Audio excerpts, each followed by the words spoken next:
there are a lot of feedbacks, echo when you are talking. No, I can understand. Now can you hear me, right? Can you hear me, right? Can you hear me, right? Nothing happening there.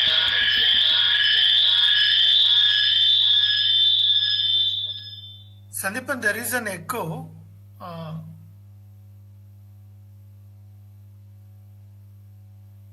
But here there is no my this.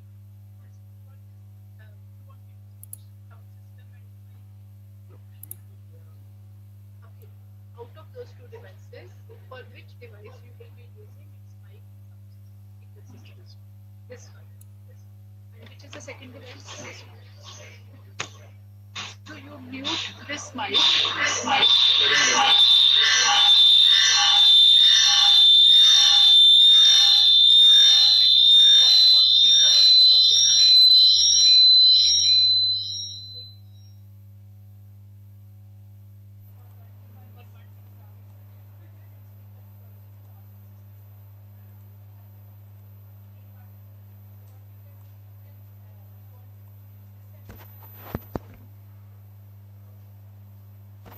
Hello.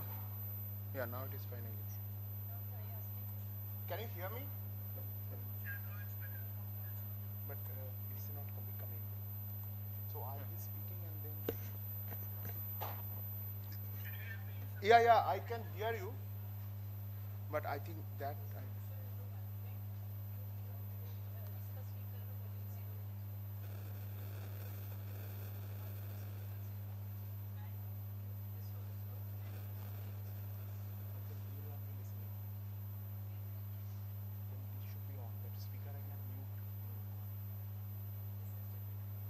Hello.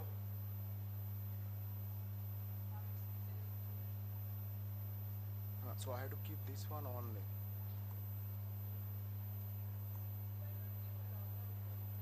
No, because it is connected to that. This is connected to that. Yes. Yeah, but here there is no mic. This one. If I speak here, he will not be listening. No. It is difficult. But earlier we did it. I think then.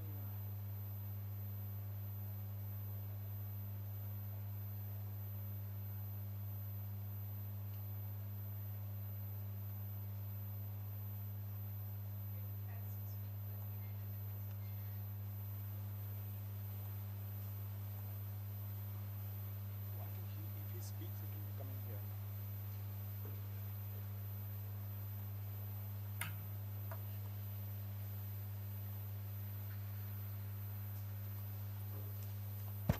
Yeah, shall we start? Yes. So, I welcome you for the next session of today's event. As you can see, the title of the presentation is AI-driven drug discovery, a new frontier. And the speaker is Dr. D. Shivakumar. Let me first introduce him.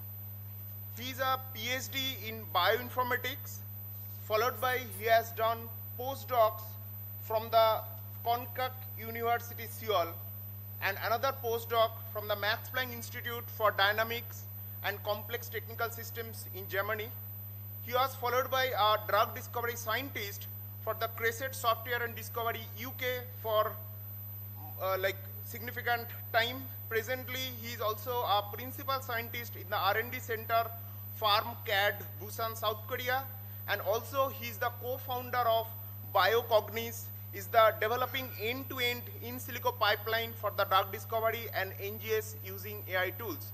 So hope that introduction is fine to understand the potential of the speaker, and we have made all the online participants to join on the platform, and you are free to ask the question here, he'll be listening.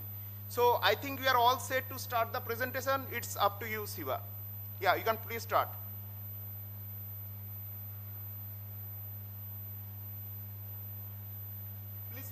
Please start. Okay. Yeah. So good morning, everyone. Actually, I didn't hear anything from that side. No problem. I myself, Dr. Rakshamurthy Shivakumar, I'm the CEO and co-founder of BioCognize. I'm also serving as a senior scientific consultant for various AI-based pharma companies across the globe. So today's talk, I'm going to focus on the drug discovery with the focus on AI, how the artificial intelligence and machine learning approaches can be used in AI drug discovery, which is also a new frontier, right? Compared to the classical computer-aided drug design methods, what are all the suitable alternatives are available in the AI based, and how we can use it in order to fasten make the drug discovery pipeline to go faster. So that this will be the focus of my talk. Okay. And, okay, I hope you all, all of us, knowingly or unknowingly, we're all using AI in our day-to-day life. And it starts from our ChatGPT or from our Copilot or Gemini, or now we have DeepSeek also. Recently, the biggest sensation in the LLM is on this area. You might have all of aware of all those things, right? These days, this has become so common these days. Yeah, is it full screen now, right? I hope.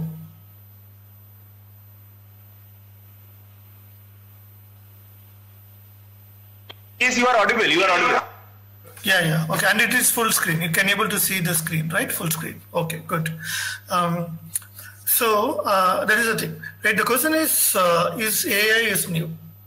Maybe how if you randomly meet anybody if I get the chance to interact with you guys directly, if I ask this question, like is there anyone who don't know AI?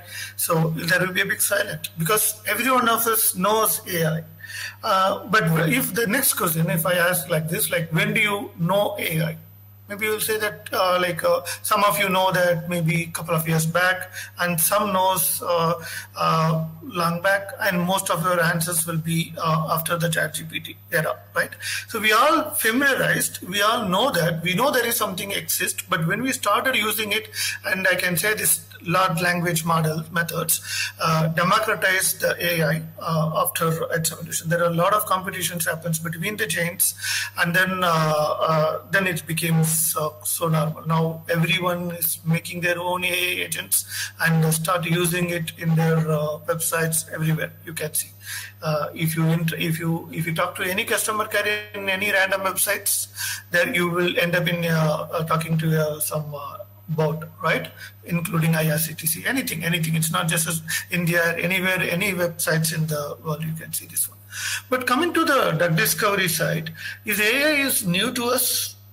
The question is actually not new, but you might seen that very recently, everybody talks about AI, but if you look back and look randomly, if you just go to 2022 or 2021 and see that, and search some of the talks or webinars or articles, research articles published in this one, then you cannot much see the AI-related works there. Right? All you might see in the case of in silico drug discovery is more about CAT. And you may see that there will be a lot of works related to the docking and molecular dynamics on these areas will be more focused on. But hey, as I said, like AI is not at all new for the drug discovery. We are using this AI more than 2 decades.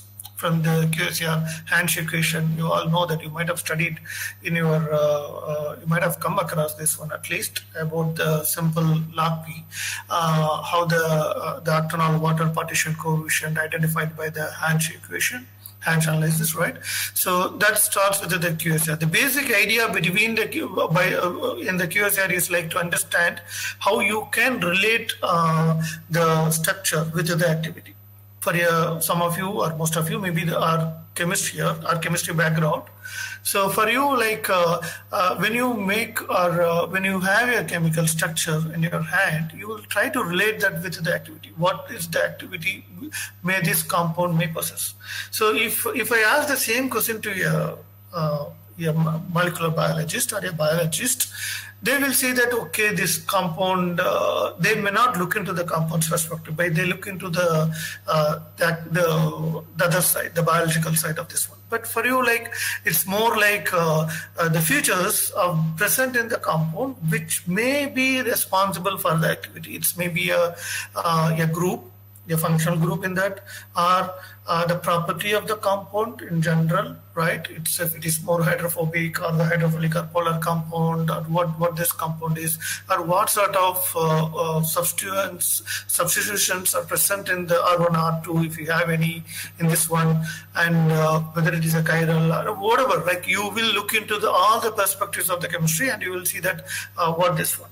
So in the case of QSR, what we generally did is with that kind of similar compounds from the conglomerate series of the compounds with just the scaffold will be the same, and R1, the positions, substitutions will be at a different position. So you will have the main, the part of the molecule will remains the same. Only the part of the molecule which is actually interacting with the protein or the macromolecules, maybe a DNA also, or any other macromolecule.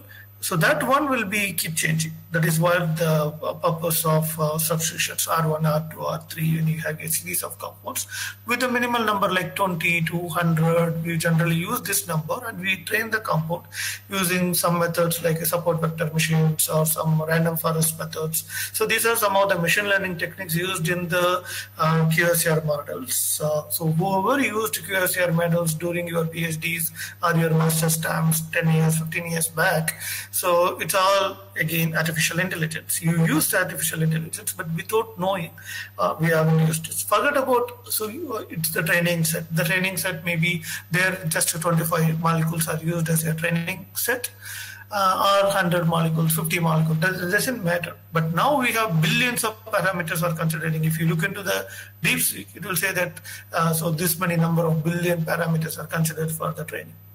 But the number different, and the purpose is also different, and so this is more focused and that is more general. So there are things out there. Okay, so the point is we no need to be panic just because everybody talks about AI, and everywhere it is AI, starting from our phone and our car, everything it started AI, right? So yeah, so we don't need to be worried much about that. That is the point, because we are already using it without knowing it, and we are using it now also, and that doesn't make any big problem in using it.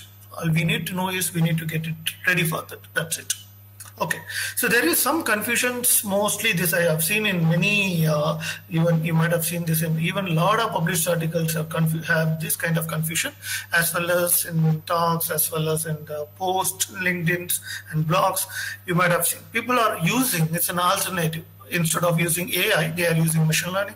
Instead of machine learning, they are using neural network or SVM, something like this, or deep learning, all these things. So is it the question is like, is it interchangeable? The answer is no, right? Because the machine learning, which I said before, the QSR is the subset of the artificial intelligence. So artificial intelligence is the big umbrella. Under that, machine learning, neural network, and deep learning, everything comes into the picture.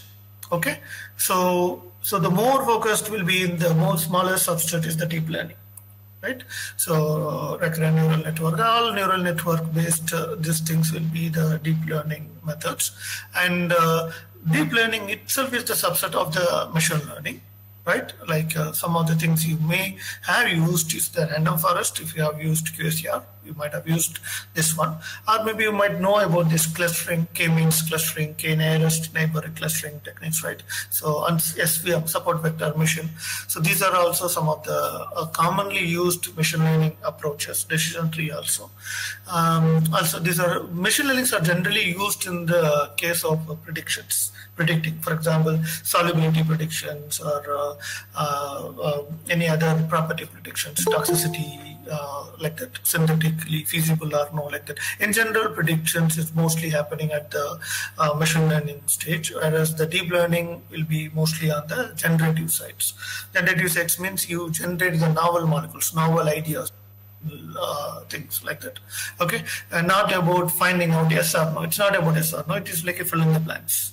So leaving it blank and you are generating something which is not existing before based on the trained data. It's same like the humans with the well-trained, if you're in a well-trained organic chemist, just giving you, if I give you two reactants, you can able to tell you what will be the probable products. And if I give you a totally novel reactant, which is not at all in your syllabus, you haven't studied, but from your knowledge you have gained over a period of time, you can able to tell, okay, this may be you will get this kind of things, or this may have this kind of property, like that you can say. But you are not at all trained with the data. You are not at all studied in your literatures, in your articles, in your textbooks, in your college days, or during your PhDs, postdoc, whatever. So you're right, but still you can able to do this. You might have seen in your day-to-day life, right? You might have observed this in your supervisor or your faculty, or and you also.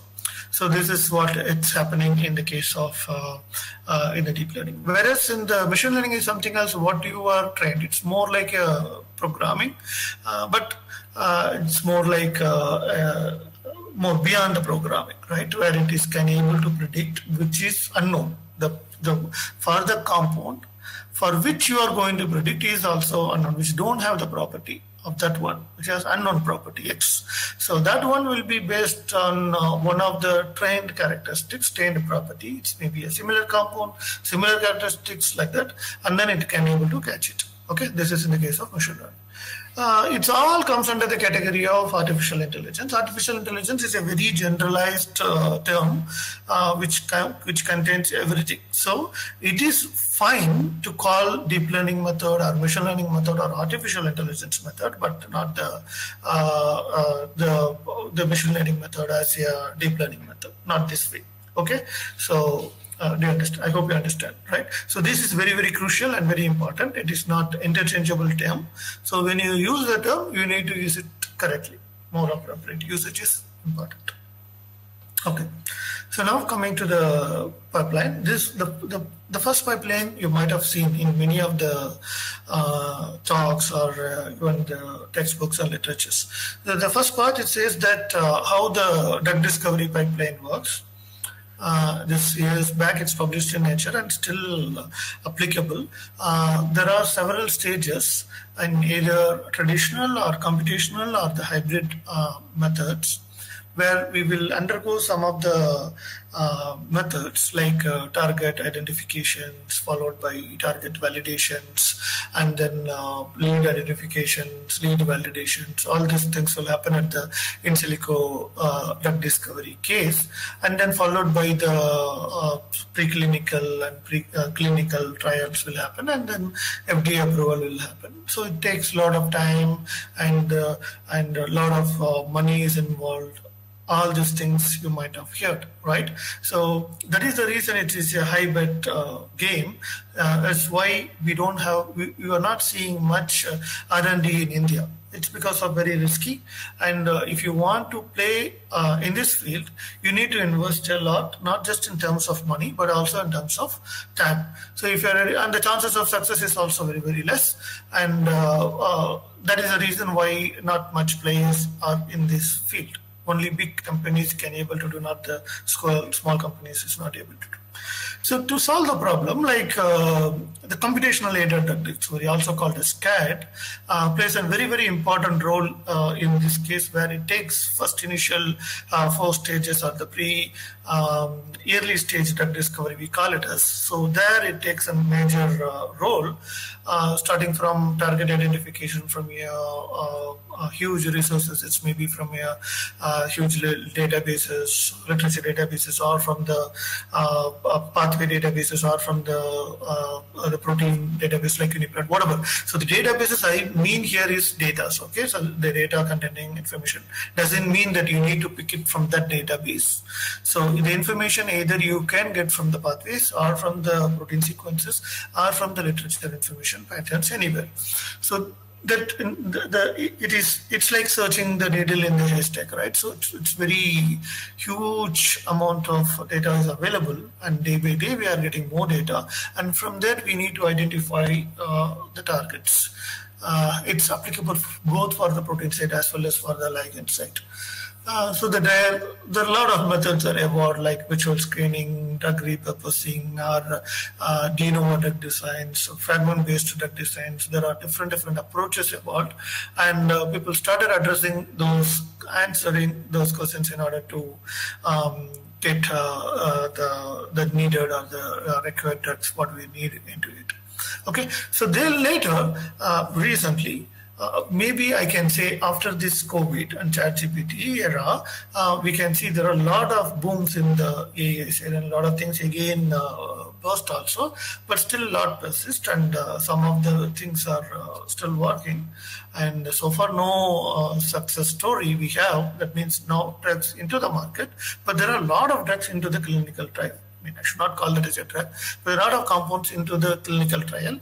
Maybe we may, in a couple of years or so, we may get some of the drugs purely from the AI.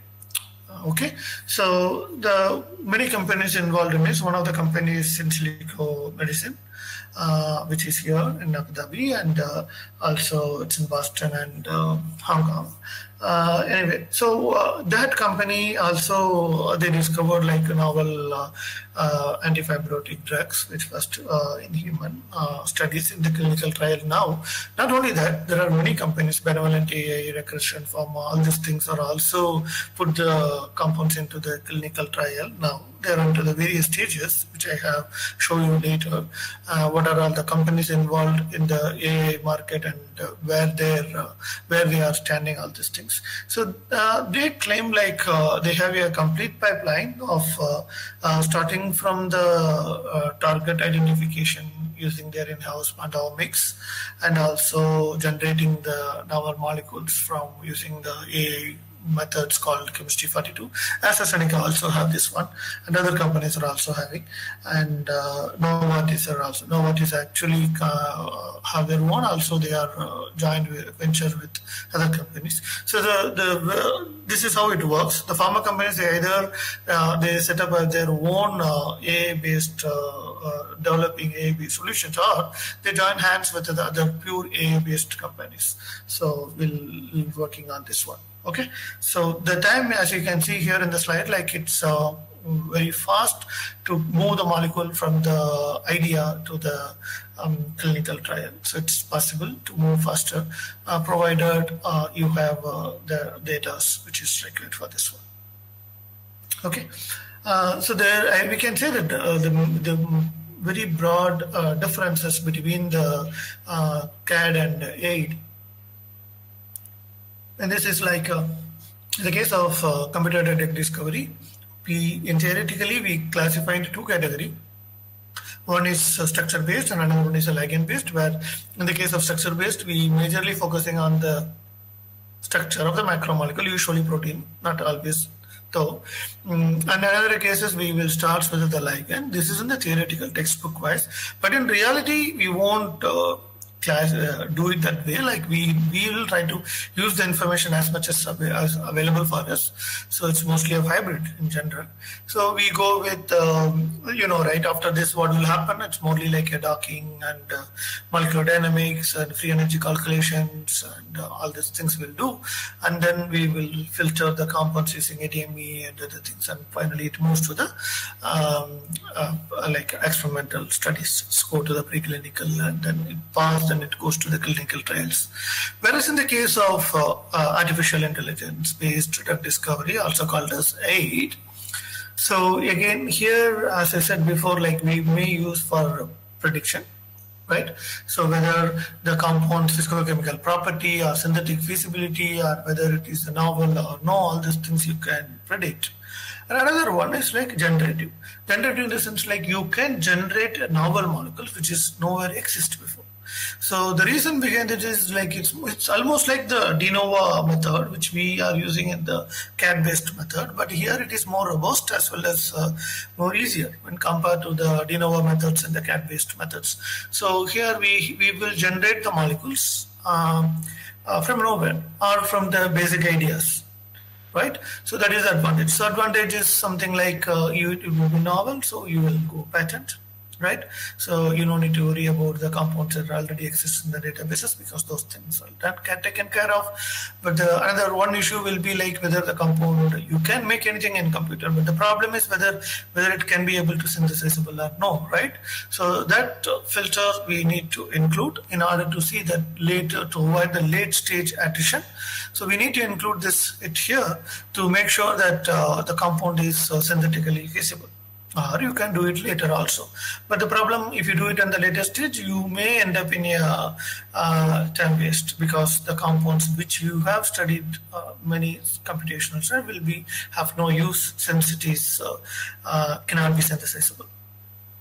Okay, so yeah, so what are all the main CAD-based methods we will generally use is structure-based structure predictions, right? And if you look into the structure side, so we look into the structure, right? And whereas in the case of AI drug discovery, they are very strong. Currently, they are strong in the lead identifications. Identify the lead from the huge databases, ultra large databases, also from billions of molecules or billions of molecules. Yeah, conventional classical methods of training or screening will take a lot of time.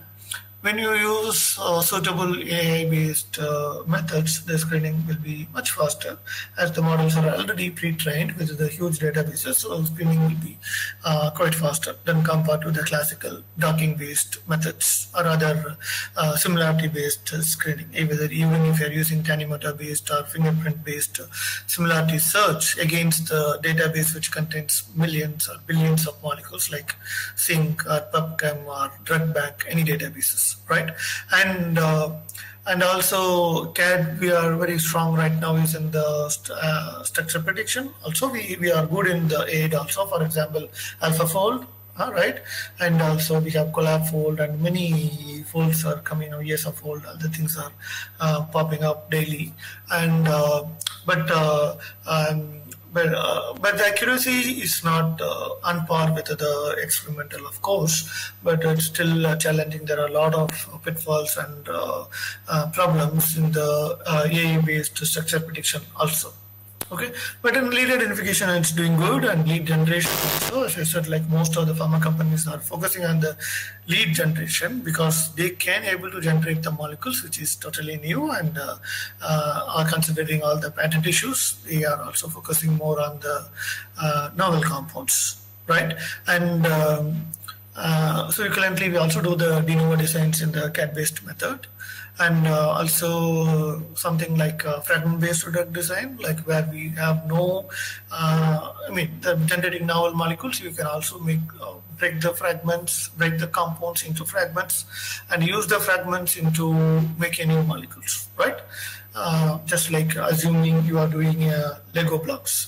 So now you made a castle, and then you dismantle it, and you'll get a new blocks, and again you are making a new thing, not the same old palace or a castle, right? You are making something new here.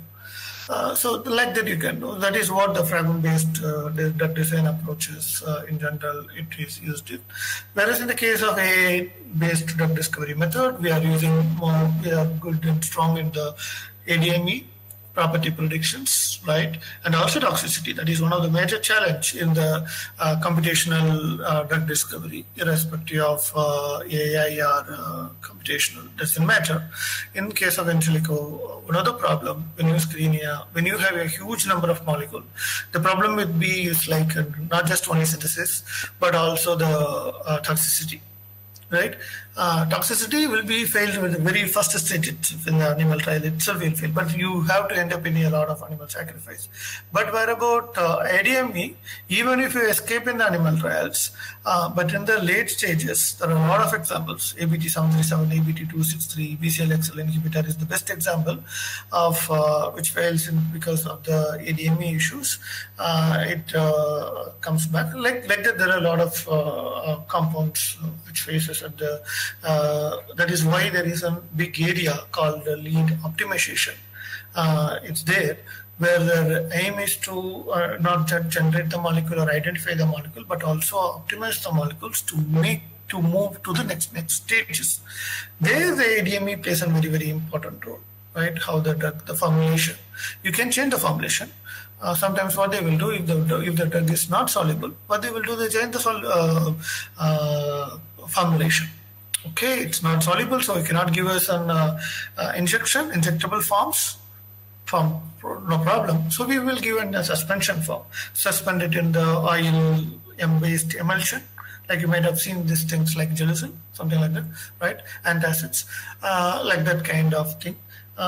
We can see there are so many formulations, not just capsules, not the tablets, not just injections, right? So they will do that way also in order to mitigate the effect of ADME and metabolism also. Similarly, metabolism also, you can modify the drug into a prodrug, and then once it's get metabolized, there the actual drug will get released. API will get comes to the product. Initially, it will be just a prodrug. And the excretion, you need to take care of these things. So these things we can easily sort it out in the case of AI-based methods, which are very strong and good in that field. Okay, I'm not going to focus more here, as you may know all these things like already, like structure-based methods. We have the predictions. We have several tools like modeler, prime, assist model, and so many for the homology modeling. Whereas we have threading and iTaser, and for the ab initio methods, which we got Nobel Prize, right? Rosetta, Roberta. Yeah, so we'll get this one. Whereas in the case of AI-based structure prediction methods, the equivalent methods, we have so many coming up. One of the prominent method is known method is AlphaFold. If you just go to UniProt database, all the sequences so far submitted in the database have the AlphaFold structure. So that means literally we have structure for all the sequence available, protein sequence available. So during my times, they will say something called sequence structure gap. That means like there is a huge gap between the available sequence in our hand and available structures in the databases. Experimental structure, I mean. Okay, so there is a huge gap. Even now, if you go, maybe after this lecture, if you just go to the take two databases, UniProt and PDB database, and just compare the number of data available in these two databases. UniProt is the protein sequence database, right? So you will have in million, for example, there you will have only in thousands. So there will be a huge difference will be there. 10-fold, 100-fold differences will be there because of the sequencing technique is more easier than compared to the structure determination techniques. So we don't have much structures, but the number is increasing over the period of time, but it's not able to match. So, but if you go and open UniProt database today, you will not find any single protein sequence without structure, but it is next computational structure, that is AlphaFold will be already incorporated there. So but the question is, do we whether we fill the gap, the sequence structure gap? The answer is no. No, we didn't fill the gap. But what we did is like we just dumped some structure which is from the AlphaFold, for example here, which gives some information. I mean, instead of zero information, we got some idea of the protein sequences, what it may be, but many times it is wrong. It is not predicted correctly also. So we need to consider that as the point, like how we need to actually fill the gap instead of just fill the numbers. Right? It's not just about the quantity, but also about the quality. So that's where we need to focus on. But the methods are, we have a lot of the versions compared to the previous version. The latest version of the AlphaFold is much better. We can able to do many things in this. So you can also try that. We have even this thing. All you need to do is just have a protein sequence. Take any protein sequence from any product or any other database. Just give the protein sequence, and then you will get the protein structure in your hand. So along with AlphaFold, there are other IA-based structures fold. We have like tools like to some extent Roberta also, I can say Roberta, Rosetta, and CollaFold, OpenFold, ESFold are also some of the examples. you can see the significance of AI in drug discovery based on the Nobel Prize awarded for the last year for David Becker for his ab initio structure prediction and protein engineering for quite a long time. He's a kind of pioneer in that field. Before this AI comes into the picture, main picture, he is into the game, and the other two guys are from the AlphaFold, right? Demis and Jumper. So yeah, so these guys plays a very important role in the AI based to take into the next level.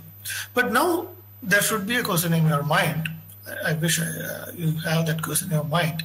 Okay, it's fine, but what about the accuracy? How can I trust this structure predicted by some trained model? It's trained on some data, right? And how come that training can able to predict the structure, the sequence of the interest, which is it's not have an idea how the protein structure looks like, right? Because this particular protein sequence, which you want to make the structure, have no structure, right? Nobody knows how the protein structure for this protein looks like. So there is an interesting study published in Science recently, and so that compares actually, right? What they did is like in this work, they other compare actually two major categories, I can say. One is like the predicted structure, AlphaFold 2, he considered. Another one is the experimental structure. In that, he didn't consider X-ray or NMR, but instead he considered cryo-EM, ultramicroscopy structure. Okay, that is also fine. It is also accepted as an experimental structure in the PDB. You can see that one. Right? It's also filling the gap, helps in filling the gap much faster. So, as you can see here, what he did is like he considered the structures which is you predicted by AlphaFold as well as by the experimental structure, and then he docked that compound. One category he considered some around 0.5 billion molecule or 490 million molecules, and another one is triple times the number of molecules with the same docking programs, and docked all the compounds and shortlisted the compounds based on the DAP score, and then did the experimental study, the binding. And if you look into the Ki values, you can see the differences, like the AlphaFold structures the hit rate with the nanomolar concentration will be actually comparable, right? Actually, it is good, right? See here, and the number of molecule is 2 here, but in the experimental structure it is 6. But in the case of activity, we got 15 to 24 nanomolar, but this one 17 to this one, and also here also it shows better, and antagonist also it's can able to identify, and affinity also the better one, and this one is okay kind of thing. So what is the take-home message is the hit rates are almost or also similar. So the point is not to tell AlphaFold or any AI-based method is suitable substitute for the experimental methods. No, it's not that. The point is like, what is the take-home message is like, we can, the reliability of the method, it's not like completely we can rule out the AI-based methods. It's still a good method if you use the human intervention also, instead of simply blindly consider that structure, which may not end up in the right one. You have to look into the protein structures, particularly on the binding site region. So if you look into the binding site region and you see that the other parameters which is crucial for the binding, and because many factors are there, I cannot talk everything here itself. Like you need to go deep and look into that, not just because it is some method. Some advanced method, right? That is the point. Okay, now we have the structure. Once we have the structure, the next important thing is like binding site, right? We have to get the binding site. You may all know that, or some of you may know about different binding site prediction tools. Like some of the things which you may come across or know is like this one, right? So Caspi, you all know that, hopefully. So Caspi is something like which can able to detect the cavity, and we have something called Caver, which can able to detect the tunnels, and also BindWeb, Crab, Pocket Web. So many are there, right? If you just do a simple search, we will end up in several binding site, cavity, prediction tools, or not exactly binding site, but so-called.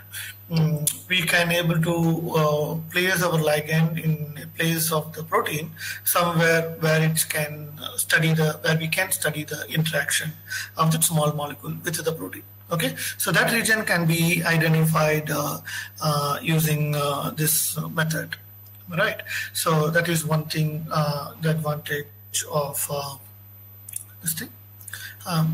Since this is something related to CAD, I'm just skipping this. And the equivalent tool which is used for in the AA-based method, again there are some tools are available. It is coming up actually, not as much on the as like in the ligand side, but some other tools like AF2bind, ScanNet. These are some of the tools which can able to find the binding site or the probable ligand binding site. We can able to identify all these things. So it uses some of the methods like atomic neighborhood approaches in order to see that how the molecules can able to bind in that particular region of the protein can be identified using these methods. And one of the stronghold of the CAD method is the de novo drug design. Hope you guys may know about this one called Link Builder. It's an open source tool, and the latest version of the Link Builder 3, you can do the polypharmacology actually. So that means the multi-target. Instead of one target, one protein, usually we study, right? But in the case of considering the similar targets or considering the adverse effects or side effects, we also need to study when you design the molecules. It should bind with one protein and not bind with the other protein if you are interested in the selectivity and specificity, right? So that is very crucial. And that too highly similar proteins if we have. So we need to design all these things. But forget about that one. In general, how we do is like we're using one of the two approaches called grow or link. In the grow approach, we have something like some kind of scaffold, and from the scaffold are a base, a skeleton kind of molecule. For example, imagine a simple biphenyl ring, and from the ring, how many group substitutions you are adding on the edges of the molecule or the sides of the molecule, are different positions where you want to substitute and grow the molecule to fit into the binding cavity of the protein, right? So that is one approach. Another approach is called link approach, where link approach takes small fragments, dock with the protein, and or bind with the protein. It can be used experimental also.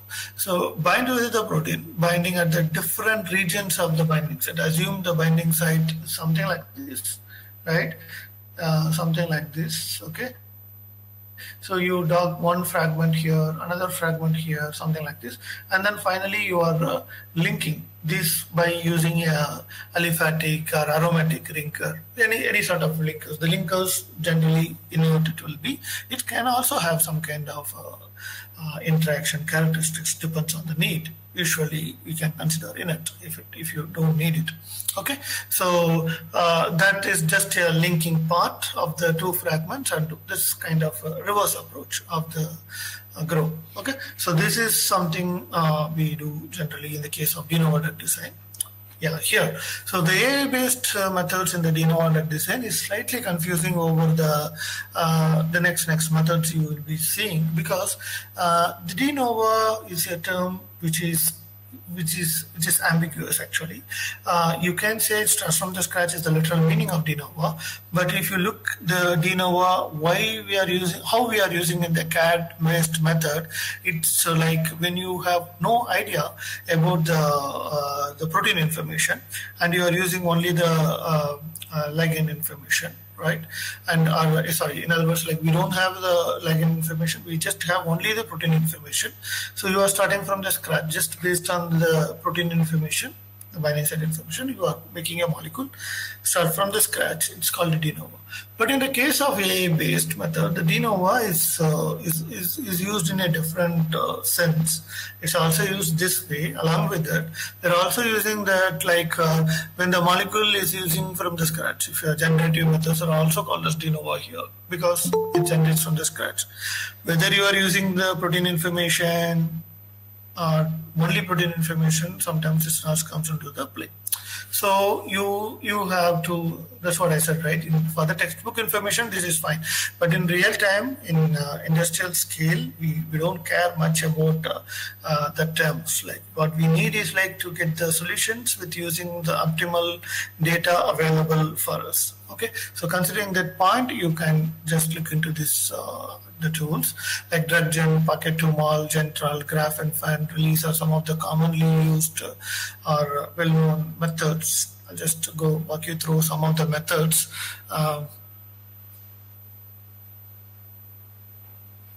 Yeah, so this is a method called DrugGen. So as you can see here, it's a de novo based, AI-based drug design methods like that we will take this way. So what they will do, first they will get a novel molecule. That is okay. That is in the generative stage. Okay. So in the generative model, so we just ultimate aim is to get a model that is called the de novo model molecules. Okay. So but here, if you see here, they are not just only using the small molecules, but are also using the targets and the bioactive molecules from the Campbell, but also the targets in UniProt and PDB databases information also they are using. So that kind of information which actually helps to make it better. So it's not to follow a strict guideline of the textbook to get something done. We need to get a maximum good molecule, right? So that's one. So encoding and decoding are the two common parameters you will commonly encounter here. So first we will, and the molecules will be encoded into a graph form, and then it will be trained, and then it will be relate with the activity available data. So mostly Campbell is the database which is commonly used for the activity data for the small molecules, and then using those informations we will generate the novel molecules, right? So the novel molecules will be generated, and then do the filters, something like drug likeliness filters. You can also put the ADME filters to see that whether the compounds can be possible drug or no, and synthetic feasibility, all these things. So once this is done, like we undergo various ADME property, toxicity, synthetic feasibility, everything. Then we can also hybrid this with this method. Actually, hybrid this with the physics-based molecular docking, and also DL-based, deep learning-based predictions method. Then here is a human intervention. Then it promising de novo molecules will be selected, then molecular dynamics. So as you can see here, it's kind of mixed, right? Like it uses the AI-based method, then it also uses the protein structure, then it also uses the CAD-based method, then it uses the human help, then it is also uses the another physics-based method like molecular dynamics simulation, something like that. Okay, so the force field-based method, like that we will use many things that is the DrugGen uses in this case. Whereas DrugX is convert very simpler compared to that one. So it also uses the compound data with will generate the focus library is the ultimate goal. But what it will do is it will just encode as like in the case of DrugGen. Here also will just encode the molecule, and it uses recurrent neural network and also graph-based methods, transformers. Then do the pre-train and fine-tuning. So this So the pre-training is the method where we train with the huge databases or a general databases, as we can see from here. And the fine-tune is with the selective databases, selective data. It will be like, for example, kinase inhibitors. If you are looking for a kinase model, you are generating model for a kinase to identify the kinase inhibitor, then you will look into use the kinase inhibitors as a fine-tuning method. Okay, so that's about in the case of then we will generate the molecule. So this is about drug X. Okay, now if you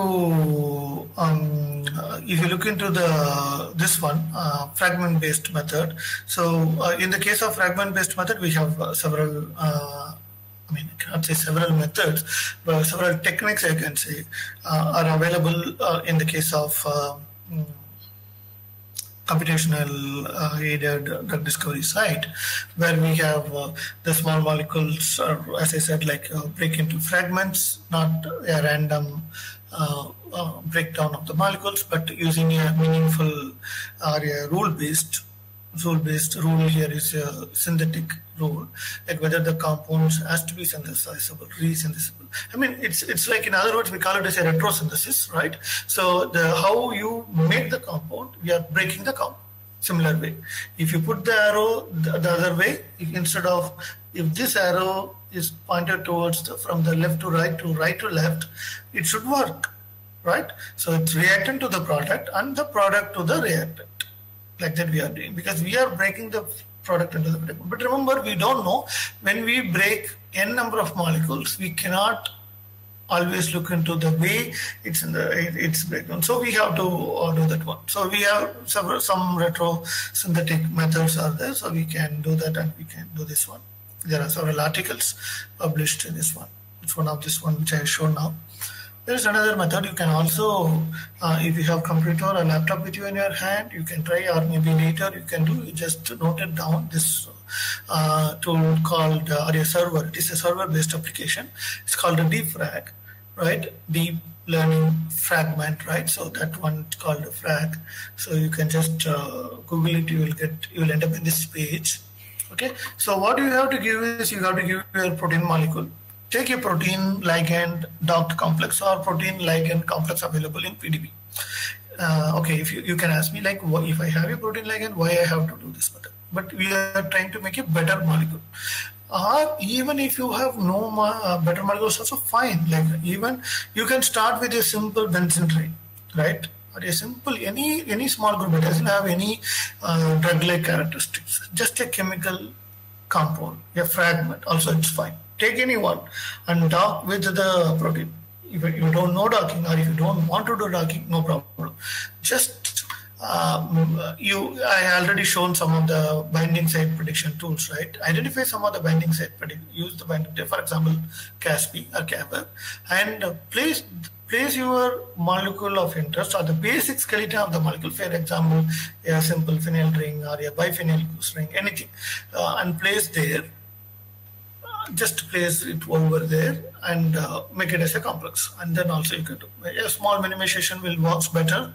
It will be good. Just you need to do. After that, you are going to use that information. So what is the ligand file you need to give, and then in the defrag we can just define the point where you are allowing the molecule to grow, right? For example, now I'm selecting it here, this point. So it will take some time. After that, you will end up in various substitutions. It projects some substitutions. What are all the probable substitutions you can do with its smiles and the scores. You can take based on the score or based on your intuition.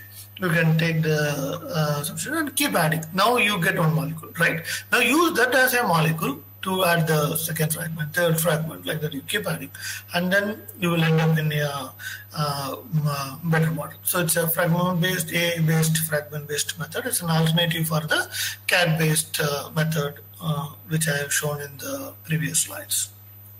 Okay, so we have how you do the lead identification. We will search the molecules from the lead databases like PubChem, Sing, DrugBank, and so many small molecule databases we have, which contains millions of molecules. Usually, what we will do like this, right? So we will just go to the PubChem database and search molecules based on the keyword or based on the structure. We will do like this. We will do, and then we will get the similar molecule. This is how we do conventionally. There is a automated multi-search method is available in Swiss drug design approach. Just again, you can just Google this name. You will end up in this server. What you have to do is just give the molecule of interest in the SMILE format and select the compounds. Then choose the methods what you want to do: 2D or 3D or 2D 3D hybrid, or you want to do on any specific class of compound. What is your goal? You want to synthesize the compound. You are looking for only drug-like compound, or it should be something like that. Okay, so then you can end up in this kind of things, and then you can select what you want. I selected zinc and pharmacophore based method, and I want it to be a commercial because I want to purchase this molecule, and I'm giving again aspirin, and then you will end up in something like this. Like we will get the hits from this one, from the database. This is based on the database search. Okay, how it will be? Will it won't be nice if this is something is available in the AI based also? Yes, we are also having the similar one in the AI based method, which is PyRMD, where you can do the very similar kind of screening, visual screening using the AI based method. So considering the time constraints, I'm not going much deep into that. You can just do a simple keyword search to get dig more on this. Okay, so now come to the interesting part of the AI-based drug discovery on the lead generation side. So some of the well-known or well-commonly used method is the reinvent method, which is also the latest one is reinvent 4. Reinvent 4 actually combined many things. It uses the classical reinvent, which is the generative or generator or generative method. Generates, if you see the word generation or generative, that means that it is giving you the compound. It's not predicting. It's saying, it's not saying yes or no. It's saying it's filling up the blanks. Okay. So reinvent also, it also finds the library design and scaffold modifications. Also do the fragment linking and scaffold hopping. Also, we do the optimization.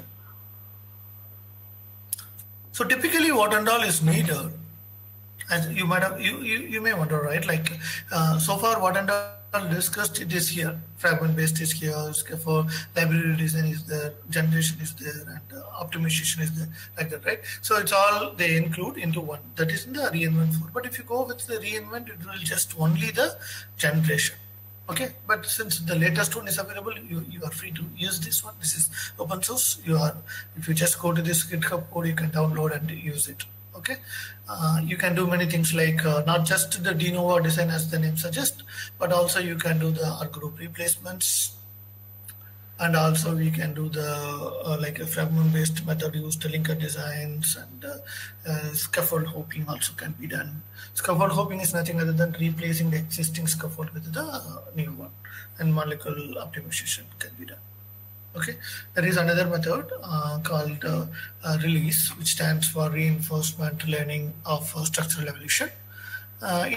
It uses both generative as well as the predictive. So far, the method what we have discussed is like more of generative based method, right? That means it gives you the new molecule which has not existed before.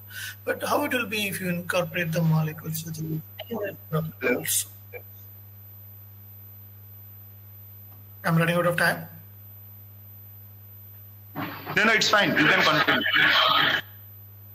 Okay. Yeah, I'll just try to wrap soon. Like, yeah. So we are using deep neural networks method here, both using generative as well as the predictive methods, but both are trained separately and combined. So it will goes on a loop, as you can see here. And another one more interesting method. This is from the in silico medicine. The very first slide I have shown to you. It's general. It's from them, like in silico medicine company. As you can see here, like this is also generative method as we are seeing now, like encoder and decoder. So when the molecules are first encoded and then it's trained, then it can able to generate the small molecule, and it's also fine-tuned with the kinases. You can also do the fine-tuning alone.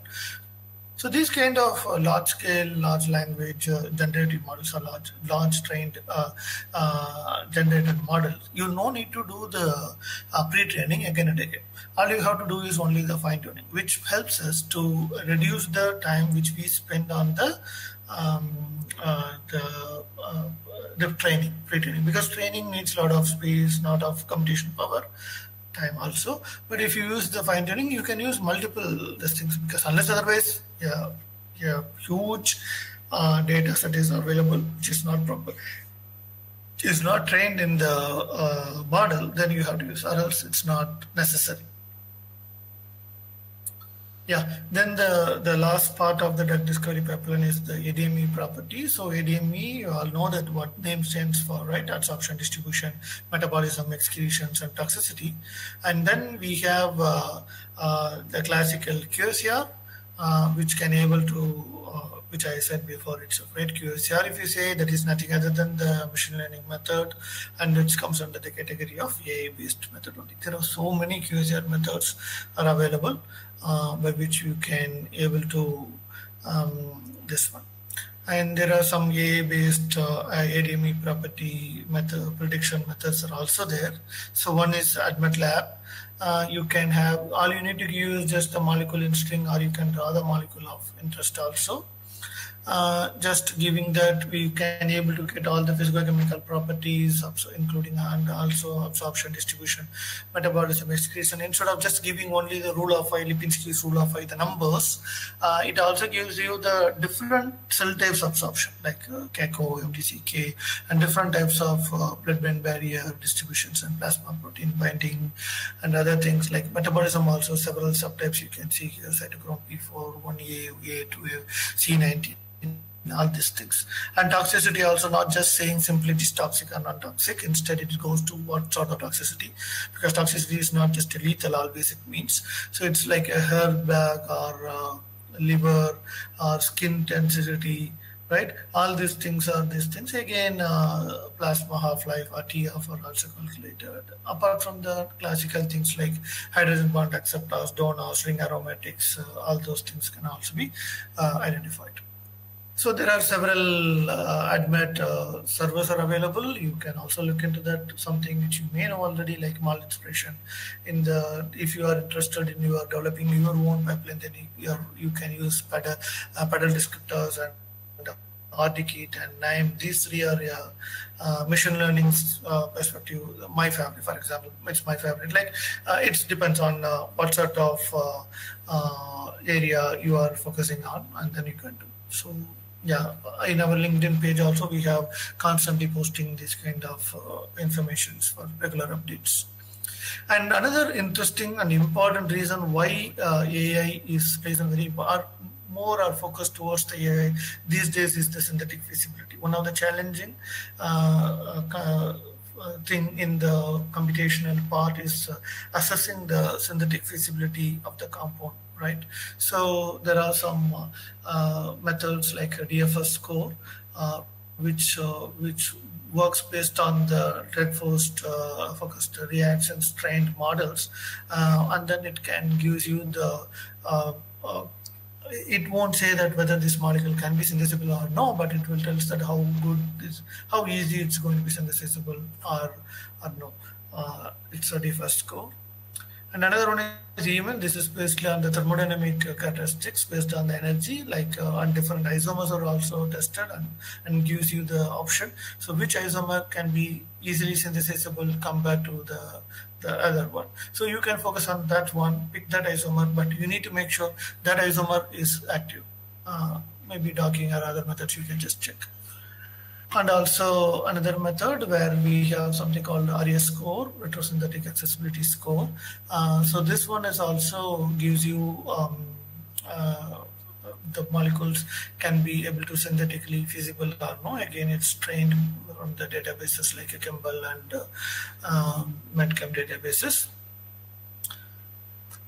This is IZ Finder. Is like it's also available. Like you can check your molecules.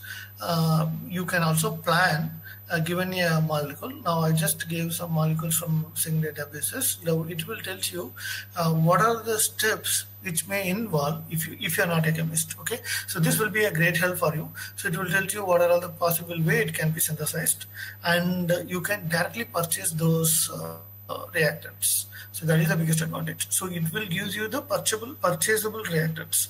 So that is the main advantage. It gives you something which is not even available in the vendor, then no use. So right. So that is the biggest advantage of this tool, ISAT Finder. So these tools are all from the renowned labs. So you can trust and work on this because they are using it for their real-time applications. And finally, the docking. So docking is everybody knows, right? So if you say someone is called themselves as a drug design, no drug design, the first thing comes to their mind is docking. So docking, there are so many physics-based tools are available, Autodock, Glide, and so on. So, and in case of deep docking method, slowly started evolving, but not much as in the case of generative modeling. So deep docking is one such. Even it's also initially docks the molecule first using Autodock, VNIT, or Glide, whatever it's incorporating. After that, that small training set is used as a training set to train the larger databases, usually Campbell database or something like that. Then that one will be used to screen the ultra large database, whatever you are asking them to provide. Okay, so I can say it's more like a hybrid. It's not a purely AI-based docking method actually, but it's fine. It's okay, that kind of docking method. Okay, now let's come to the end of the session. Like finally, we, as I said in the before, okay, these are all fine, but what is the chance? What is the why I have to take this, right? Like, is there any success stories? The success stories are like it's, as I said before, like it's not into the market yet, but into clinical trial just before the stage we are in. So we have something companies like Recursion, in silico medicines, Relay Therapeutics, Essentia, Benevolent AI, and you can see those molecules in the different stages of the clinical trials for the different disease types. So, okay, so it's promising. It takes some time to realize it, but very soon we will get into that because getting up to this stage itself is not a joke, right? It's take a lot of risk involved in this, but they managed to move up to the different stages of the clinical trial. Okay, yeah. So the reason why we are looking the AI and drug discovery is one of the important thing is it can reduce the time and cost associated with the drug discovery and development. Also, success rates can be increased, comprising the speed. And also we can make novel molecules, right? And also sometimes we need faster. This field started evolving much faster during the COVID time because that time we don't have time. We in a very shorter time we need to get things done faster. So AI comes into the picture here. Okay. Yeah, I know it's too overwhelming for you, like because we have discussed both CAD and D8. So at Biocognize, we are helping the passionate and scientists and researchers. If you're interested, you can reach us. We can help you to learn further. Okay. So yeah, if you want to start today. Don't wait for tomorrow. This is what I always say. And yeah, if you want to reach us, just Google Biocognize. You will get our contact details. Yeah. That's it from my side. Yeah, if you're interested in artificial intelligence and drug discovery to learn more, there is an ongoing course. It's module based. You can also just look into this. Yeah, anyway, that's it from my side. I don't want to use this advertise, but just letting you know. Thank you.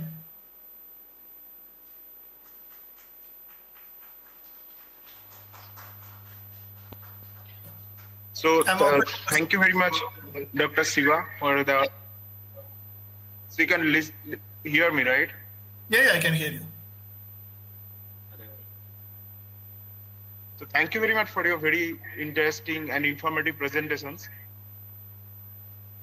If the online participants have any kind of questions, they can directly ask him. And all offline participants already listening you. Okay. Or maybe they can ask you tomorrow also. Tomorrow we are having a maybe 1 hour session at the same time. Yeah, okay then. It's a lunchtime, I guess, right? I guess. Yeah. Okay then. Thank you. Thank you very much. Okay then. So I guess there is no more questions. So thanks a lot for your wonderful talk. Thank you. Yeah, thank you. Thank you, sir. Thank you.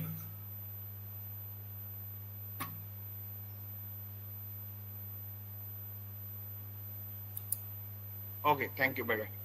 Bye. Yeah, thank you.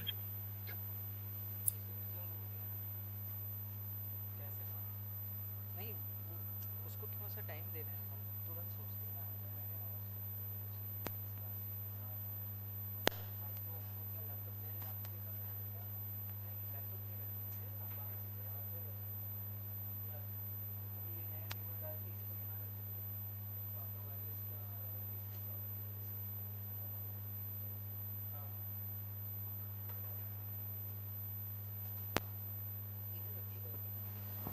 Hello.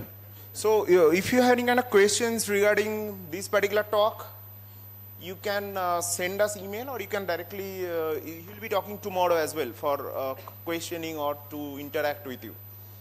So now I'll stop the second sessions for today's event. We'll be going for lunch and then we'll be coming back around 2:30. So thank you again for joining us. Thank you.